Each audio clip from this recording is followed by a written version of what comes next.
kami ucapkan selamat datang untuk Ibu Novita, mohon maaf, ini udah lansia ya, bergabung dengan komunitas doa pagi Jemaat GKJ Waru.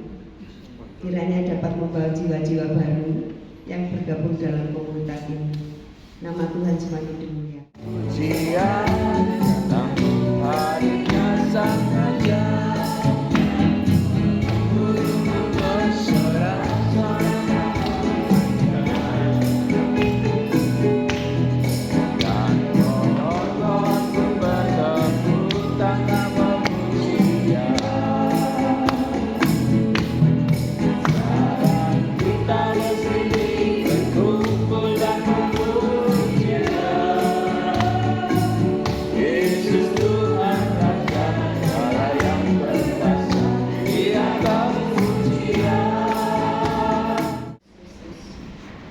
Serta api sekutu yang dengan Roh Kudus, yang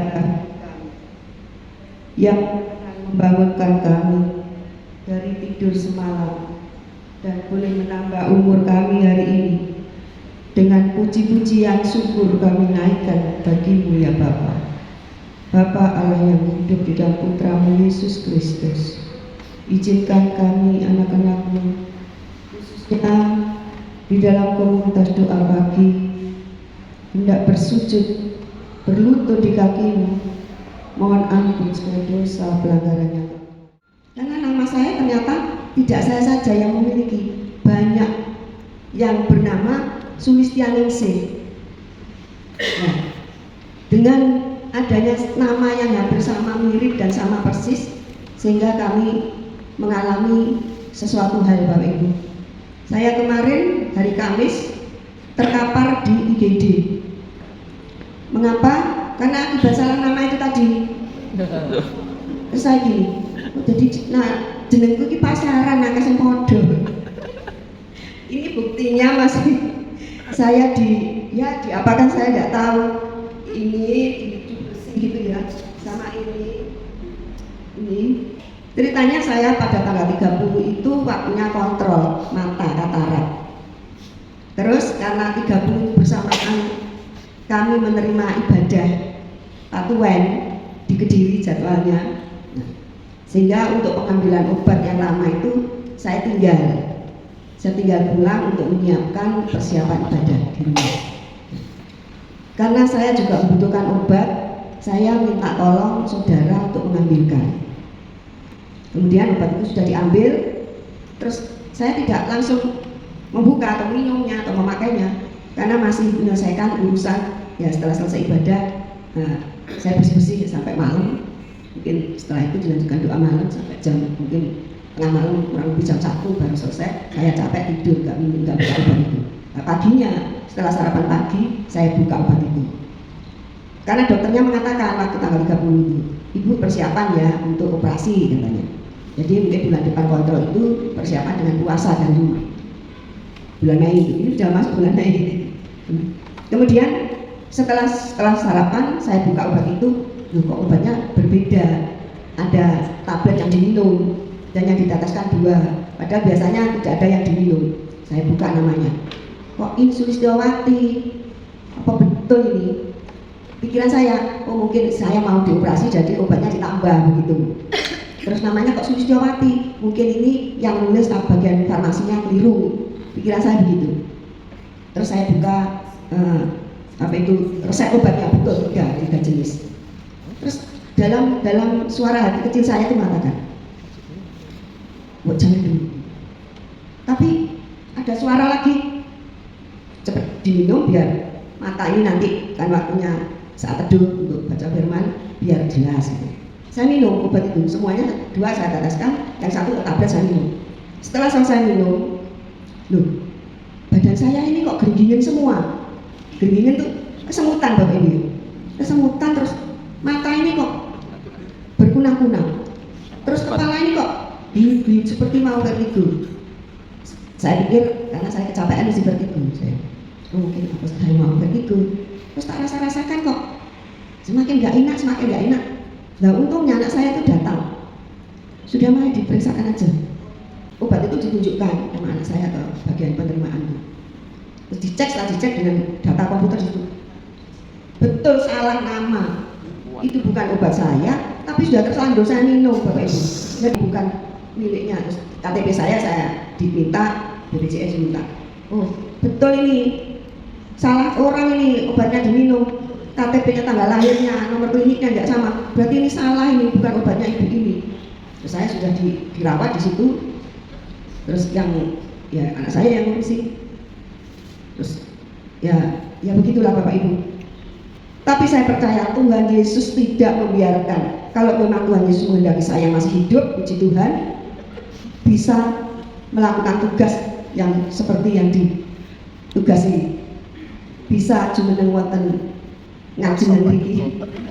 Jadi tadi agak kurang fokus Bapak Ibu ya. Bapak Ibu sekalian, saya sebenarnya enggak kesaksian, tapi Pak Dokter nih, ayo Bu saksikan Bu, dan Yesus ini ada di sini. Ceritanya tanggal 27, saya cerita aja ya Bapak Ibu. Tanggal 27 April kemarin, minggu kemarin, itu kita kedatangan tamu seorang ibu. Saya juga nggak tahu karena kan kita sama-sama ibadah, kemudian kami konsentrasi untuk bernyanyi. Kemudian tahunya itu setelah selesai ibadah semuanya, Pak Pendeta juga sudah berdiri di depan untuk memberikan salam pada jemaat dan kami foto-foto nih asik. Ya. Kemudian saya lihat tuh ada seorang ibu duduk di sini nih sambil memandang itu sawit tuh nangis gugup. Ibunya itu cantik gitu, kayak artis lah. Kalau menurut saya cantik banget gitu loh. Karena tidak seperti saya, cantik gitu. Terus mukanya ini yang mulus, rambutnya yang keren sampai seperti sekarang lah, anak sekarang. Kemudian saya tanya, ibu dari wilayah berapa? Dia nangis terus, nangis dan tetap pandangnya ke salib sana. Duduk di sini loh. Saya praktekkan ya, duduk sini loh, gugup sini. Gugup sekali gitu. Terus habis itu saya ini seorang majelis ya, enggak majelis ya, nggak elok lah kalau saya foto-foto di depan jepret-jepret sama teman-teman, sementara ada orang nangis ada. Saya beranikan diri, ibu dari wilayah berapa? Nangis, saya ini Muslim Bu, katanya. Saya berasal dari Makassar, ya, saya nggak tahu pintu mana yang harus saya ketuk, katanya. Tapi hari ini saya datang ke sini Bu, maafkan saya ya, kalau saya ini masuk ke rumah ibadah Anda dan saya nggak tahu gimana saya doa, gimana, tapi memang beberapa waktu ini di dalam kegunaan saya itu ada seorang laki-laki yang kokoh tapi mukanya saya nggak tahu, katanya. Datanglah ke rumahku, katanya. Tapi saya bingung, rumah siapa ya? Ya saya ketuk, katanya gitu. Masih di sini cerita dengan saya dan jelas sekali. Habis itu hari Jumat kemarin Bu, itu ternyata hari Paskah ya Bu. Oh ya betul, saya itu tergerak masuk ke gereja Juanda, gereja Katolik. Banyak orang, ya memang gereja kita juga pada waktu itu juga banyak orang dan dia minta ditemenin tetangganya ini Muslim juga. Ditanyain, lah ngapain kamu mau ke gereja? Kamu kan Muslim gitu. Aku gitu pokoknya, ayo Bu antar saya. Kok ya tetangganya ini kok punya empati ya? Diantarlah ke gereja ini, masuk ke gereja sana. Karena banyak orang, dia nggak sempat maju ke depan seperti itu. Dan singkat cerita pada tanggal 27 itu beliau sudah di sini. Katanya saya duduk di belakang Bu, ini sudah di gereja sini ya. Saya duduk di belakang Bu karena saya takut, saya nggak tahu doanya ini gimana ya. Terus itu si laki-laki tetap duduk, ini saya, jangan sedih saya di sini. Kemudian setelah ibadah selesai itu, ayo maju ke depan, saya ada di sana. Ayo maju, dan saya ada di sana dengan senyum yang ramah. Dan selama ibadah sekalipun saya nggak tahu bagaimana, hati saya tenang sekali, damai sekali. Ya, itu juga masih manis, gugup mau minta maaf terus nggak ada yang dimaafkan Bu. Sudah saya rangkul karena saya senang ya. Saya senang dengan sukacita Bu menerima ibu di rumah kami ini. Rumah yang ibu mau ketuk itu sudah jelas di sini. Sudah singkat cerita lagi sudah diselami Pak Pendeta. Ternyata pada waktu majelis salaman ke ke jemaat itu, Pak Pendeta itu juga langsung salaman sama beliau itu, karena kan pakai baju putih-putih, wongnya ayu katanya Pak Pendeta, diparani gitu.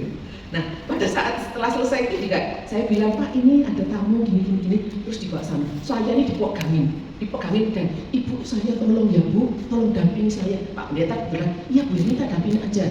Udah singkat cerita, katanya di depan itu loh saya ketemu dengan itu, wajahnya itu, saya wajahnya nggak jelas tapi pakai baju putih katanya, datanglah kepadaku, gitu. Apa itu saya ada di depan. Gitu. Saya itu di depannya Pak Pendeta itu langsung gini, puji Tuhan di KJW ada Tuhan Yesus, saya nggak salah pilih gitu. Saya juga kan datang ke sini juga baru juga ya, jadi memang jelas sekali di rumah Tuhan ini ada Tuhan Yesus yang hidup. Saya tarik garis merahnya, luar biasa, ini rumah Tuhan ini harus kita pelihara dan saya juga harus rajin datang kepada Tuhan Yesus karena di sini ada Tuhan Yesus. Memang di hati kita juga sudah ada istananya ya di hati kita. Tapi jelas ini rumah Tuhan ini, Tuhan ada di sini. Dan kalau kita setiap kali masuk ke rumahnya Tuhan ini, hati kita menjadi damai, segala susah yang ada itu hilang dan kita sukacita adanya. Dan singkat cerita yang untuk Ibu Dini itu sudah konsultasinya dengan Pak Pendeta. Demikian yang saya saksikan. Terima kasih. Selamat pagi Bapak Ibu yang dikasihi Tuhan.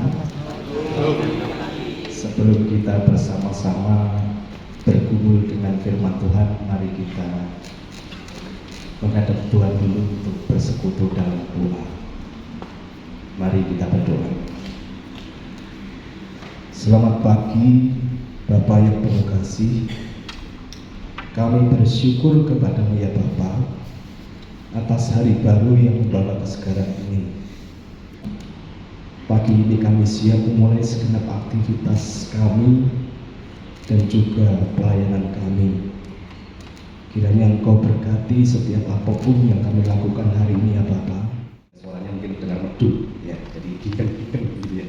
Nah, saya akan membacakan firman Tuhan. Singkat saja saya ambilkan dari Yakobus 1 ayat 5. Monggo yang ngasih Alkitab, utawi Alkitab bisa dibuka bersama-sama. Saya sudah tuangkan di sini ke tab saya supaya lebih jelas saja. Kita akan bacakan satu ayat saja dari Yakobus 1 pasal 5 yang demikian firman Tuhan. Tetapi apabila di antara kamu ada yang kekurangan hikmat, hendaklah ia memintakannya kepada Allah, yang memberikan kepada semua orang dengan murah hati dan dengan tidak membangkit-bangkit, maka hal itu akan diberikan kepadanya. Demikian Bapak Ibu bacaan kita pada pagi hari ini. Kita akan menggumulkannya bersama-sama. Saya akan ambil tema bacaan pada pagi hari ini yaitu dengan judul Hikmat dari Allah. Bapak Ibu yang dikasih Tuhan, kenapa saya ambil ayat ini atau kitab ini? Karena pada dasarnya doa pagi ini kan doa pergumulan, doa mencari hikmat, doa tentang bagaimana mengungkapkan segenap pergumulan kita di hadapan Tuhan. Maka ketika saya membaca-baca buku ini yang tepat sekali ya, Yakobus sebenarnya ada dari ayat 1 sampai ayat 8, tapi saya ambil dari pasal 5 saja, ayat 5. Bapak Ibu bicara tentang hikmat, kita tentunya sudah paham apa itu pengertian hikmat. Ketika saya browsing di Google, saya temukan di bagian awal pengertian hikmat menurut AI ya. Sekarang itu kan Google itu sudah terkolaborasi dengan teknologi AI ya. Jadi di bagian atas itu biasanya langsung definisi utama itu ada di sana. Jadi hikmat menurut teknologi AI adalah kemampuan untuk memahami dan menilai dengan baik serta kemampuan untuk bertindak sesuai dengan pemahaman tersebut. Hikmat juga dapat dipahami sebagai kebijaksanaan atau kemampuan untuk mengambil keputusan yang tepat dan bijaksana dalam menghadapi berbagai situasi. Kemudian saya mengembangkan pengertian hikmat ini menurut perspektif Alkitab.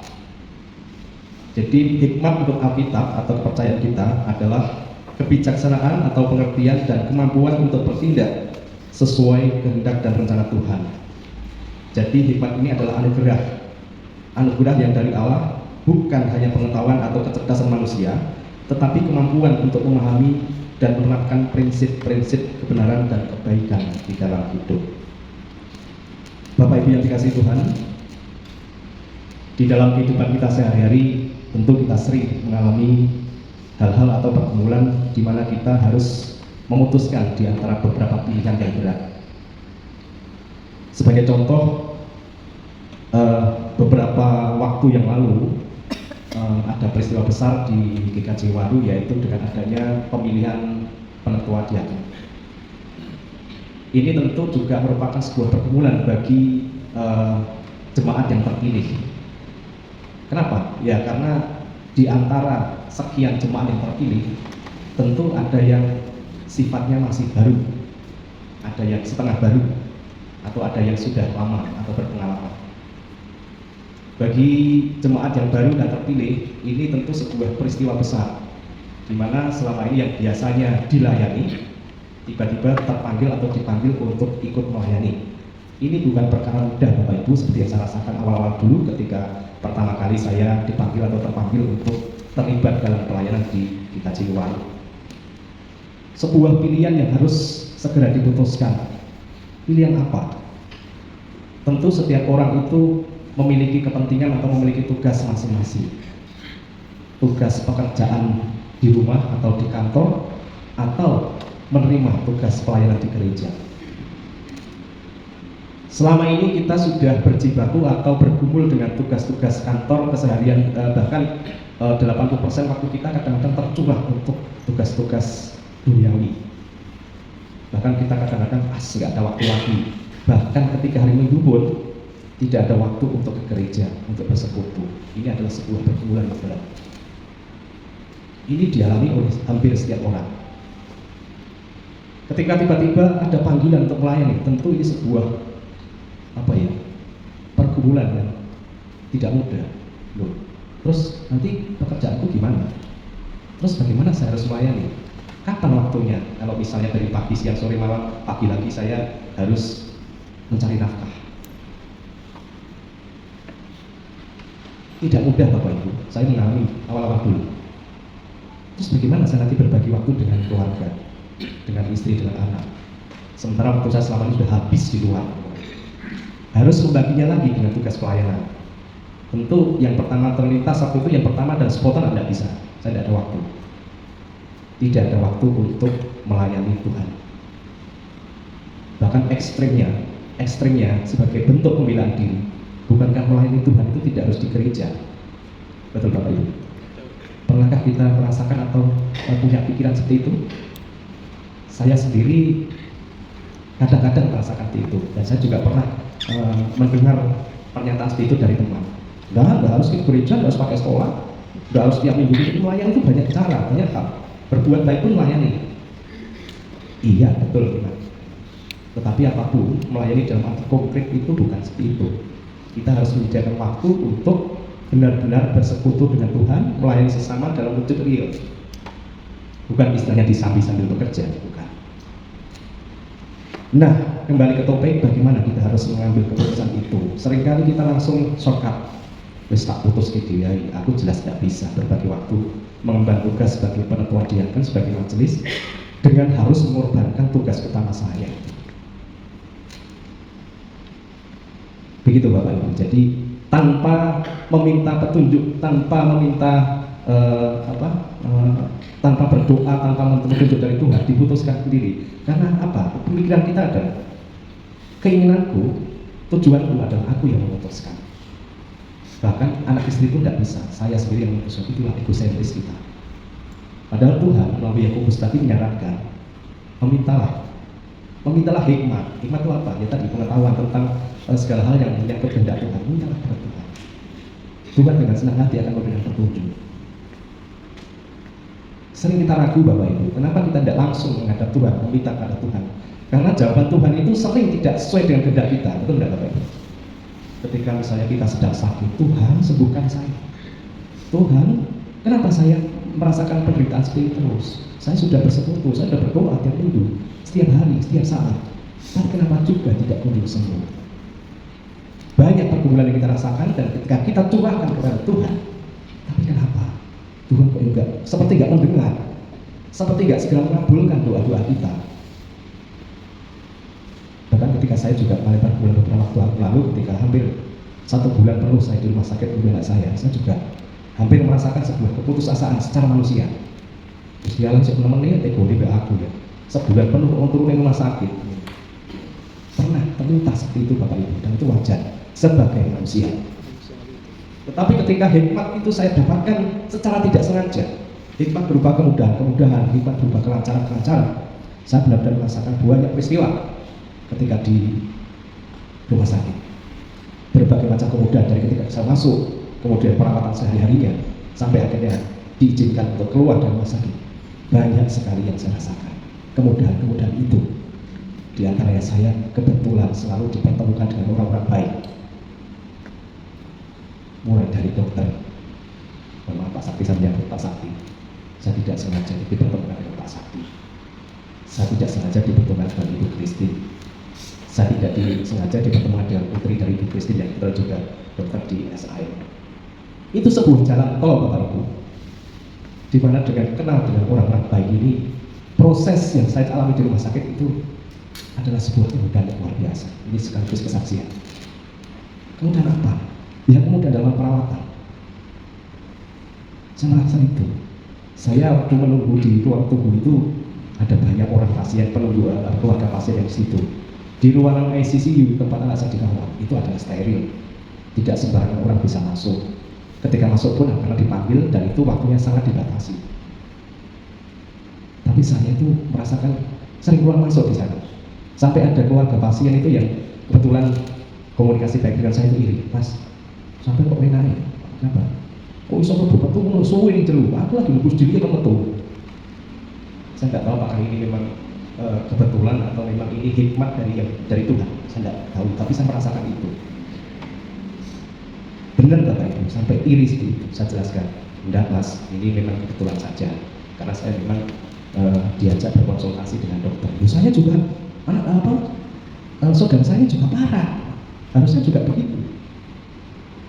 Ya saya, ya mungkin belum waktunya Mas, nanti pasti dengan juga akan diajak konsultasi dengan. Ya sudah Mas, terima kasih. Saya cuma titip ini untuk pasien saya, untuk saudara saya yang dengan ini. Kalau ada keluhan tolong Mas ya ditanyakan, kita apa siap. Ini kesaksian Bapak Ibu bahwa hikmat Tuhan itu kadang-kadang datang ketika kita nggak menyadari bahwa doa kita yang kita panjatkan itu tidak serta-merta jawab tak kabul. Mari kita berpikir bersama, seandainya setiap doa itu seketika itu dikabulkan dengan Tuhan, apa yang terjadi? Kacau balau. Contohnya begini, seorang tambal ban, bukan tambal ban. Tuhan berikanlah saya uang 1 kantong besar, jebret, langsung ada di depan. Tidak ada lagi tukang tambal ban Bapak Ibu, betul nggak?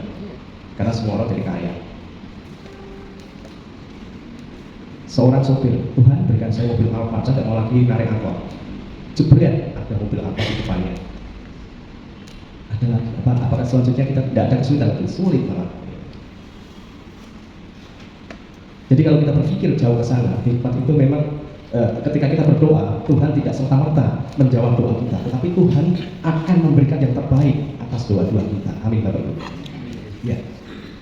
Tuhan menjawab dengan waktu Tuhan, bukan waktu kita. Ketika kita menginginkan sesuatu hal, ketika kita menghendaki sebuah keinginan menyangkut keinginan kita, Tuhan mengerti kapan keinginan itu akan dijawab, kapan keinginan itu akan diberikan. Jadi jangan khawatir. Loh Pak, ini doaku yang seperti ini kok terkabulnya seperti ini. Doa supaya saya diberikan berkat yang melimpah. Kenapa kok saya malah ditagih hutang? Pasti ada hikmat di balik itu Bapak Ibu. Sekarang kita mau akui, kita lihat secara jujur. Kita semua itu lebih intens berdoa dengan Tuhan pada saat kita bersuka cita atau sedang sedih. Bagaimana Bapak Ibu? Dua-duanya, bagus kalau dua-duanya. Tapi kalau secara jujur, intensitas kita menghadap berdoa kepada Tuhan pada saat kita sedang mengalami pergumulan atau ketika kita sedang bersuka cita. Misalnya kita berdoa terus meneteskan air mata, menghibah. Pada saat seperti apa? Menghadapi pergumulan kan? Iya, kata begitu. Meskipun itu sebenarnya juga tidak baik. Kita menghadap Tuhan ya di segala situasi dan kondisi, di segala apapun keadaan kita. Itu teorinya begitu kan. Tapi pada faktanya ketika kita sedang bahagia atau datar-datar saja, tidak ada masalah, tidak ada pergumulan, ya doa kita biasanya datar-datar saja. Benar sebetulnya Bapak? Kalau kita mengakui. Tapi ketika kita sedang mengalami pergumulan berat, sedang mengalami permasalahan hidup yang berat, bisa-bisa kita suaranya menangis di kamar. Tuhan, Bapak, Tuhan, lepaskanlah saya dari gigitan masalah ini. Bapak, kuatkan saya. Bapak, mampukan saya untuk menghadapi segala permasalahan hidup yang saya rasakan. Itu sudah kodrat manusia Bapak Ibu. Pengennya sing penak-penak. Lek pas penak, pas mulio, kadang-kadang kita itu memang sudah hakku. Jahatnya seperti itu. Tapi ketika kita sedang mengalami pergumulan, Gusti mugi paduka paring kegiatan dumateng kula. Enteng ya Bapak Ibu. Gusti itu kalau manusia paling cuma mencet. Ini itu. Lek pas susah kan aku, lek pas senengai melengos. Gimana nih Bapak Ibu? Itu realita yang kita hadapi dalam sehari-hari. Dan juga misalnya di dalam karir kita sedang dalam posisi yang teratas, ya kita bersyukur, terima kasih Tuhan memberikan kami kesempatan yang luar biasa ini, memberikan kami dengan berkat yang sungguh luar biasa. Tapi apakah setiap hari kita seperti itu? Saya tidak yakin. Ya. Paling-paling ya ungkapan itu diungkapkan ketika pertama kali kalian merasakan berkat itu. Selanjutnya ya Tuhan terima kasih atas berkat. Tapi ketika kita sakit berhari-hari, setiap hari kita syafaat terus ya. Doa Bapak kami terus. Itu saya doa kami Bapak Ibu. Yang malam ketika saya duduk di rumah sakit itu doa Bapak kami hampir tidak pernah lepas. Tapi ketika sudah proses kesembuhan, ini jujur Bapak Ibu, karena kejujuran itu harus kita ungkapkan. Kali kadang-kadang doa Bapak kami. Artinya kadang-kadang kita merasakan bahwa bukan sebuah kebutuhan utama karena keadaan sudah membaik. Ini tidak lagi Bapak Ibu, tapi saya ungkapkan. Ya kadang-kadang ketika tergiyo ini selama kita ada pergumulan, kami ini nangis-nangis. Ini ketika sudah semuanya serba membaik dan keadaan baik, lali doa lu apa perlu nih. Siapa ya ketika malam mau tidur itu lupa berdoa Bapak Ibu? Adakah? Saya pernah Bapak Ibu. Biasanya mimpi, kalau mimpi elek biasanya. Ketika ingat, iya merujuk. Ada yang pernah mengalami itu Bapak Ibu? Semua kan. Ketika malam itu saking ngantuknya bilang langsung. Tengah malam tangi beragapan mungkin. Ada yang kosong ya. Betul tidak Bapak Ibu? Ada yang kosong, iya berdoa. Baru berdoa.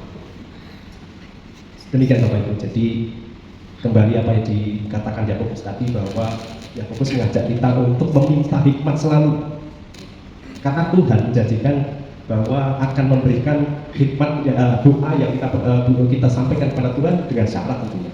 Bukan setiap doa dijawab dengan keinginan kita, tapi doa selalu dijawab dengan kehendak Tuhan. Kehendak Tuhan bukan kehendak kita. Dijawab dengan waktu Tuhan, bukan waktunya manusia. Itu yang harus kita pahami. Ya, jadi ketika Tuhan berikanlah kami berkat, berikanlah kami hikmat yang cukup untuk mengasihi sesama kami. Kadang-kadang kita nggak mengerti, iya Tuhan itu yang mau menjawab doa saya itu nggak ngerti. Tapi tiba-tiba kayak dihubungkan, kayak ini hikmat dari Tuhan. Baru kita menyadari itu. Jadi Bapak Ibu yang dikasih Tuhan, Yakobus senantiasa di dalam ayat tersebut mengajak kita untuk menyerahkan segenap pergumulan, untuk mencari hikmat dari Tuhan, mencari pengetahuan apa yang dikehendaki Tuhan sebenarnya. Jadi Tuhan menciptakan kita itu dengan segala talenta, dengan segala kelebihan-kelebihannya, tetapi kita tidak bisa berbuat sendiri sesuai dengan kehendak kita, sesuai dengan talenta yang dimiliki untuk kita lakukan dengan sembarangan.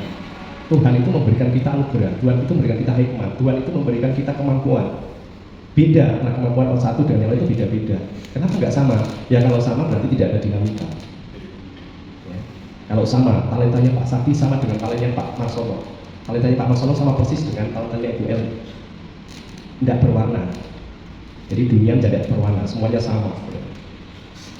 Tuhan menciptakan kita semua, menciptakan alam semesta ini dengan dinamikanya, sehingga disitulah muncul aneka macam pergumulan, sehingga disitulah peran Tuhan ada di dalam kehidupan kita.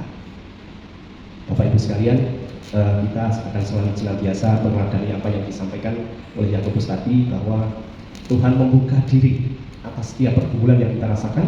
Tuhan siap mencurahkan hikmat yang kita butuhkan, tetapi semuanya atas kehendak Tuhan, semuanya atas waktu Tuhan. Tuhan menjawab doa-doa kita adalah karena kehendaknya, bukan karena kehendak kita. Tuhan menjawab, Engkau membentuk kami menurut kehendak-Mu, dan itu kehendak yang terbaik buat kami. Maka kami izinkan senantiasa untuk menyerahkan hidup dan kehidupan kami yang kepada. Saya izin saksi tentang satu peristiwa lama sekali, tapi membawa dampak yang besar bagi pertumbuhan rohani keluarga kami saat ini. Jadi saat itu saya berusia 17 tahun, pas satu SMA, ada satu peristiwa yang sangat benar-benar merubah semuanya. Jadi saya ditangkap Tuhan dulu, artinya saya punya kesungguhan untuk semakin dekat dengan Tuhan ketika ada masa retreat di sekolah, misalnya kelas 1.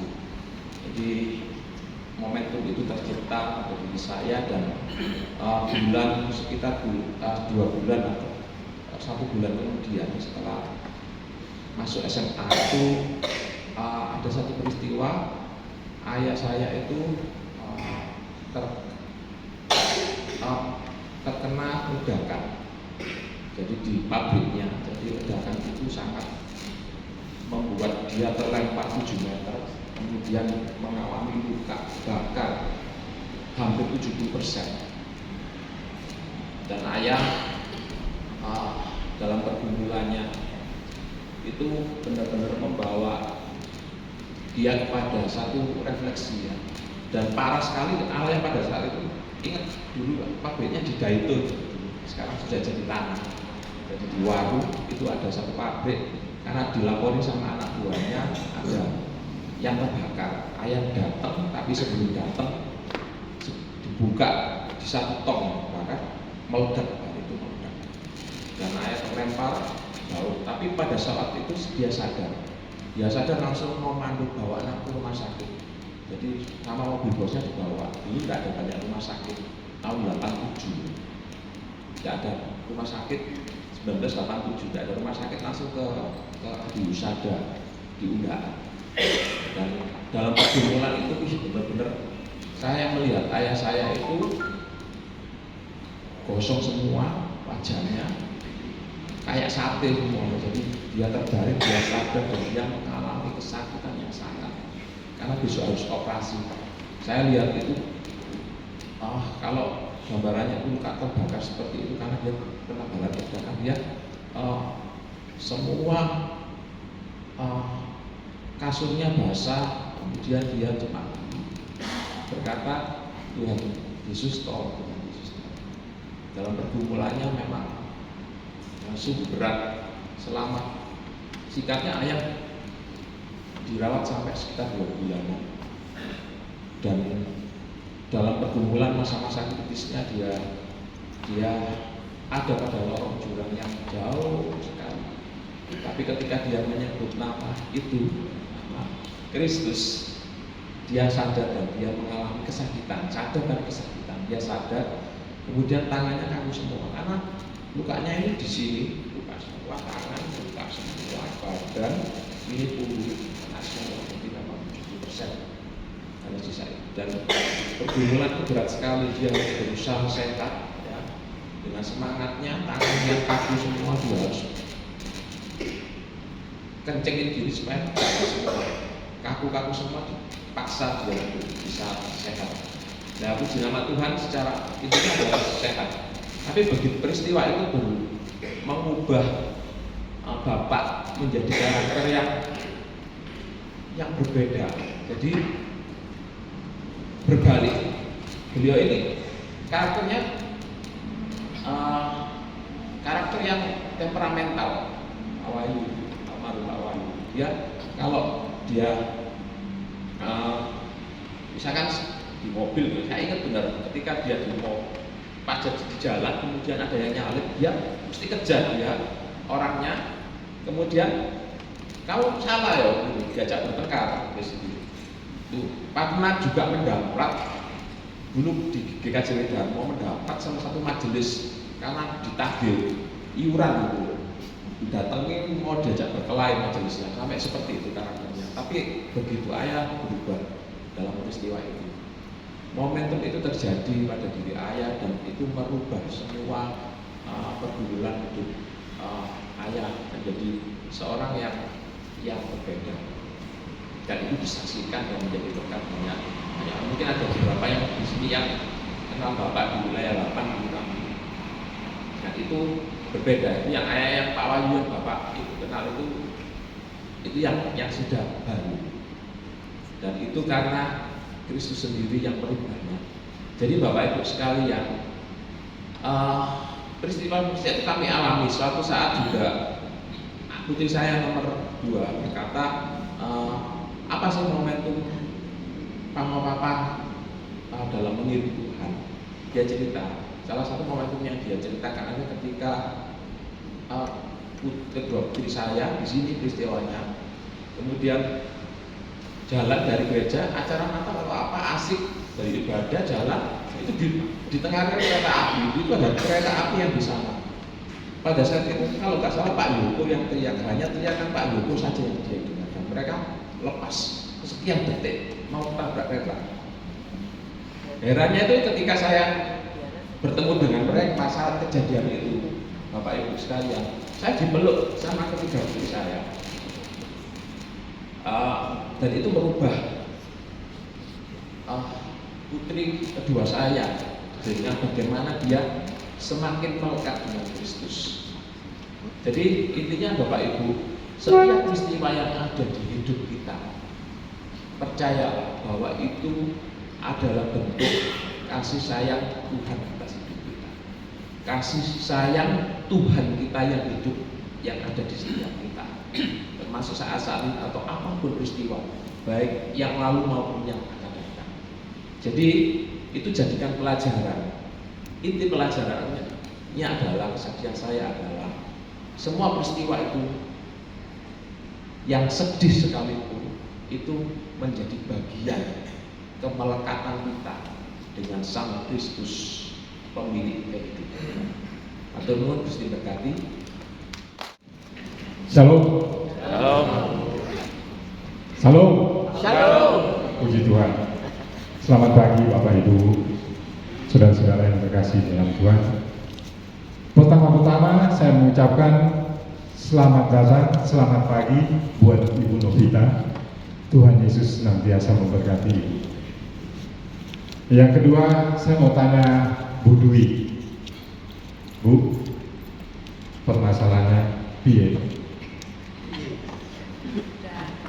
Amin. Saya tergerak bersaksi karena kebenaran firman Tuhan yang diberikan Pak Agi yang tadi, hikmat. Karena kebanyakan kita memang betul-betul kekurangan hikmat. Ada beberapa minggu yang lalu, mungkin ada beberapa bulan yang lalu, saya berdoa dengan Bu Dwi di sini di ibadah doa pagi. Ada beberapa kali saya sudah alami itu. Ketika saya berdoa dengan Bu Dwi, di dalam doa saya melihat di dalam doa saya, bukan saya menghayal, tapi saya melihat. Saya melihat ada orang angkat sampah, memasukkan ke dalam karung putih, karung plastik. Setelah amin, saya mohon maaf, saya tidak menceritakan ke Ibu Dwi. Ada beberapa saat kemudian, 2 minggu, hati saya gelisah. Kok saya berdoa ada berapa kali dikasih penglihatan yang saya ceritakan untuk Ibu Dwi, dikasih penglihatan kepada saya masalah Ibu Dwi, ada orang mengangkat sampah masukkan ke dalam karung putih. Saya tidak punya hikmat. Saya akhirnya memutuskan telepon saudara saya yang di NTT. Orang itu saya tahu dia punya hikmat. Saya tanya, Dek, saya berdoa. Ketika saya berdoa dengan teman saya melihat, saya tidak menghayal. Masa saya berdoa, saya mengangkat sampah, melihat orang, menghayal orang mengangkat sampah, nggak mungkin. Kalau banyak orang yang berdoa menghayal supaya doanya dikabulkan, itu wajar. Tapi ini saya melihat ada orang yang mengangkat sampah masuk. Saudara saya ngomong, Kak, tolong sampaikan kepada orang, kepada teman kakak, bahwa masalahnya sedang dipulihkan Tuhan. Tuhan sendiri yang bekerja. Karena apa? Kakak melihat sampah dimasukkan ke karung putih. Itu Tuhan sendiri yang bekerja memulihkan permasalahan yang teman kakak alami. Dia pesan, ingat Kak, harus memberitahukan orang itu. Tidak boleh kakak lupakan masalah itu. Akhirnya beberapa saat kemudian Ketika doa pagi, minggu berikutnya saya tanya Bu Dwi. 1 bulan kemudian saya tanya Bu Dwi, masalah Bu Dwi yang Bu Dwi alami gimana? Puji Tuhan sudah mulai diselesaikan. Saya sendiri kaget, luar biasa. Betapa baiknya Tuhan kita di dalam kehidupan kita. Kita tidak tahu. Kadang Tuhan menjawab kita lewat mimpi, kita tidak tahu. Karena kebanyakan orang berpikir bahwa mimpi itu bunga tidur. Kalau saya pribadi memang betul mimpi itu bunga tidur. Tapi kalau ketika mimpi itu tentang kebenaran firman Tuhan, tolong cari hikmatnya. Kadang itu akan di situ jawaban Tuhan. Saya alami ini melalui mimpi, saya alami ini melalui doa di dalam penglihatan saya. Bahwa saya tidak menghayal, saya melihat kebaikan Tuhan. Tuhan menaruh hikmat yang diberikan saya, tapi saya tidak punya hikmat untuk mengartikan, tapi saya bisa memberitahukan kepada orang yang sedang mengalami pergumulan. Sehingga setiap pagi, malam, ketika saya dalam doa, saya sering mengatakan, Tuhan, saya menyerahkan pergumulan saya menyerahkan segala kegelisahan hati saya, ketakutan saya, kekhawatiran saya ke dalam tangan-Mu.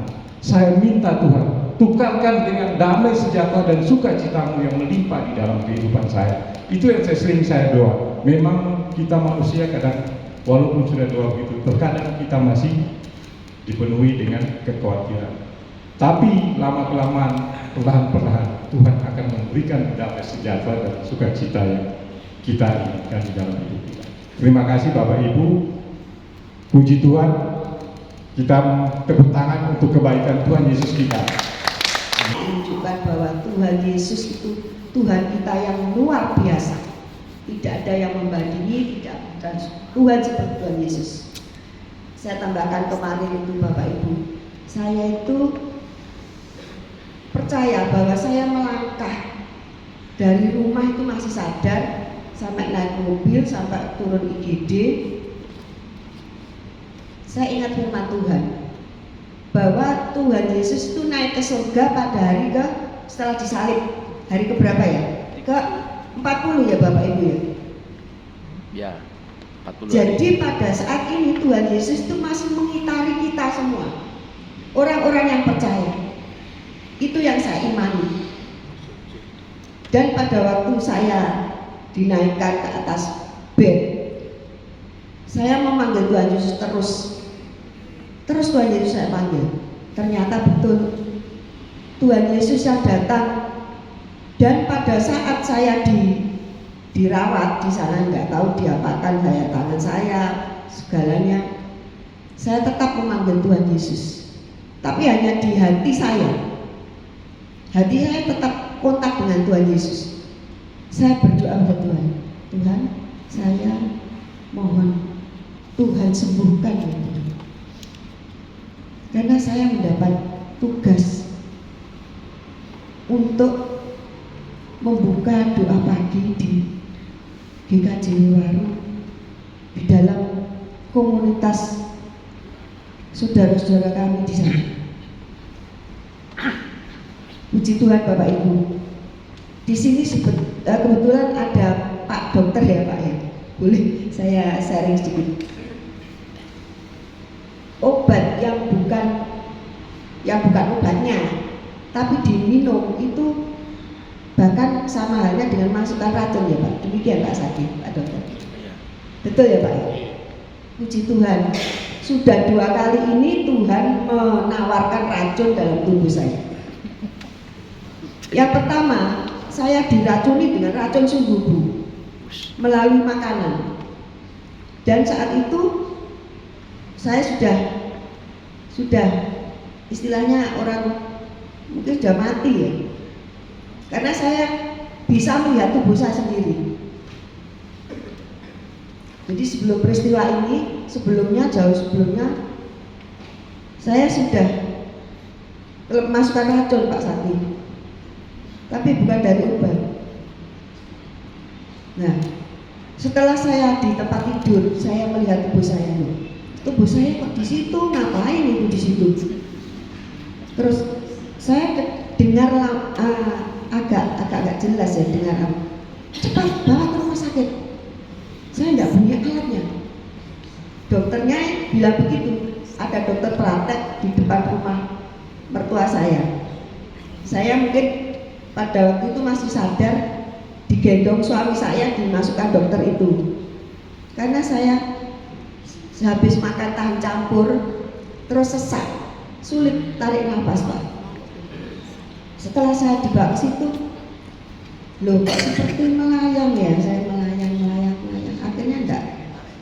Di mana saya ini? Loh, ngapain kamu kok tidur di situ? Saya ingat Bapak Ibu, Tuhan kita Yesus Kristus itu kalau kita panggil dengan sungguh-sungguh, pasti Tuhan datang. Saya ingat pada waktu kami masih bujang dulu ikut persekutuan doa Ekumene karismatik. Dan di sana diajari, maaf ini tambahan kesaksian, diajari, ya tidak diajari, diajak bersama untuk menerima Roh Kudus. Nah, di GKJW kan tidak seperti itu, ya. Karena kalau seperti itu malah dimarahi, karena Pak D saya juga pendeta. Kowe iki aja sok ngono kuwi. Roh Kudus kowe gak ngerti yo nek Roh Kudus tenanan kuwi. Nah nek membo. Roh Kudus. Nah, Roh Kudus. sehingga setelah saya pemuda bergabung dalam persekutuan doa ini, ternyata tidak boleh dibuat main-main, ada bedanya Roh Kudus dengan roh yang tidak kudus.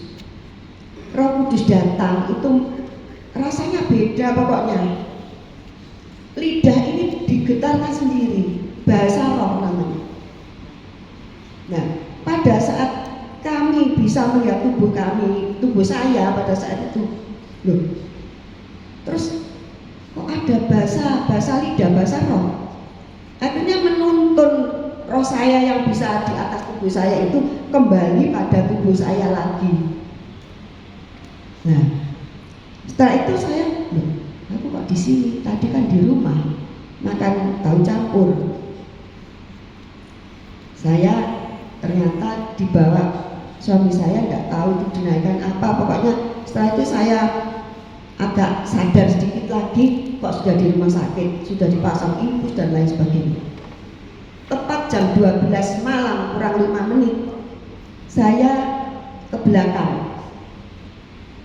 Saya ke belakang, yaitu kotoran dikeluarkan, semua dikuras, keluar semua.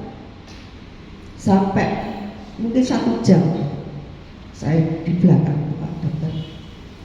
Setelah itu saya dikasih minum. Setelah minum, ya itulah Tuhan kita Yesus Kristus itu penolong yang sungguh penolong. Saya akhirnya disadarkan demi sadar. Tepat jam 3, kan dekat rumah sakitnya itu dekat dengan masjid. Terus saya benar-benar sadar. Kami saya tanya, kowe nyapa mau? Orang sakit kok ditanya nyapa?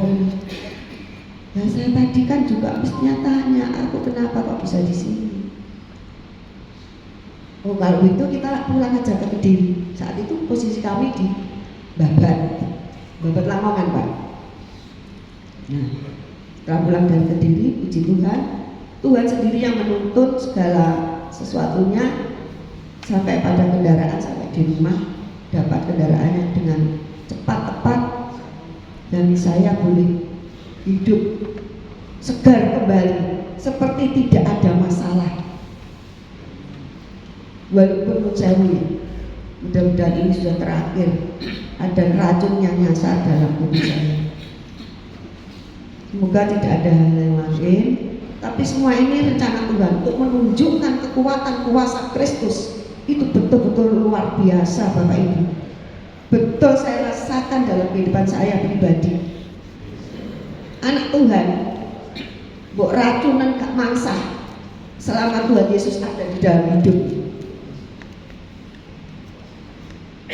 Amin Bapak Ibu. Amin. Puji Tuhan. Itulah kekuatan kuasa Tuhan kita Yesus Kristus. Kita tidak boleh ragu lagi. lagu lagi mengikut Tuhan Yesus, dan saat ini Tuhan belum mikrat, belum naik ke surga. Tuhan Yesus masih mengitari kita. Seperti hari Kamis kemarin itu, Tuhan Yesus yang saya panggil terus, Tuhan Yesus saya panggil terus. Puji Tuhan, jam 9 lebih 10 atau 12 menit saya sudah disembuhkan oleh Tuhan Yesus, dapat pulang keluar dari IGD Kota Kediri, Rumah Sakit Baptis, dan saya dibawa ke rumah Medaewar. Dan pagi ini dengan kekuatan dan kuasa Tuhan Yesus Kristus, saya dipimpin, dituntun di tempat ini untuk menyaksikan seberapa kekuatan kekuasaan Tuhan kita Yesus Kristus. Yesus adalah Allah hidup, penolong yang sejati. Amin. Puji Tuhan. Haleluya. Amin. Haleluya. Puji Tuhan.